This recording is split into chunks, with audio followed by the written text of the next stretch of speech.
সাবেক প্রধানমন্ত্রী শেখ হাসিনাকে প্রধান আসামি করে হত্যা মামলার আদেশ দিয়েছে ঢাকার আদালত। কোটা সংস্কার আন্দোলনে রাজধানীর মোহাম্মদপুরে দোকানদার আবু সায়েদ নিহতের ঘটনায় মামলাটি করেন এক ব্যবসায়ী। এতে সাবেক সড়কমন্ত্রী, স্বরাষ্ট্রমন্ত্রী, সাবেক আইজিপি সহ ৭ জনকে আসামি করা হয়েছে। মামলাটি রেকর্ডের জন্য মোহাম্মদপুর থানাকে নির্দেশ দিয়েছে আদালত। গেল ১৯ জুলাই মোহাম্মদপুরে কোটা সংস্কার আন্দোলনকারীদের লক্ষ্য করে নির্বিচারে গুলি চালায় পুলিশ। সে সময় রাস্তা পার হতে গিয়ে গুলিতে নিহত হন মুদি দোকানদার আবু সায়েদ।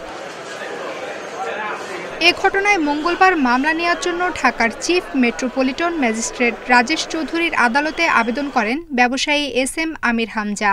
এজাহারে নিরীহ নাগরিক হত্যার বিচার দাবি করেন তিনি। আদালত তার জবানবন্দি রেকর্ড এবং পরে মোহাম্মদপুর থানাকে মামলার নির্দেশ দেন। আমি অনুরোধ করেছিলাম ব্যক্তিগতভাবে যে আপনারা ঢাকায় আসেন, খরচ আমরা দেই, আপনি মামলা করেন। তারা এতই বেশি ভীত সন্ত্রস্ত এবং এতই বেশি হতবিহ্বল যে তারা আসতে চান না। ওনারা প্রাইমারি কনসার্ন দিয়েছেন যে আপনি করেন, কিছু করতে পারলে যদি আমাদের কোনো ন্যায় বিচার আমরা পাই, আপনার প্রতি আমাদের সমর্থন থাকবে। যার কারণে বিবেকের তাড়নায় আমি মূলত মামলাটা করেছি। প্রোটিন, আয়রন ও ফাইবার সমৃদ্ধ প্রাণ টোস্টের আবেশে সবাই কাছে আসে। আন্দোলন দমনের নামে নির্বিচার হত্যার নির্দেশ দেয় তৎকালীন প্রধানমন্ত্রী শেখ হাসিনা, সেতুমন্ত্রী ওবায়দুল কাদের, সাবেক স্বরাষ্ট্রমন্ত্রী আসাদুজ্জামান খান কামালকেও আসামি করা হয়েছে।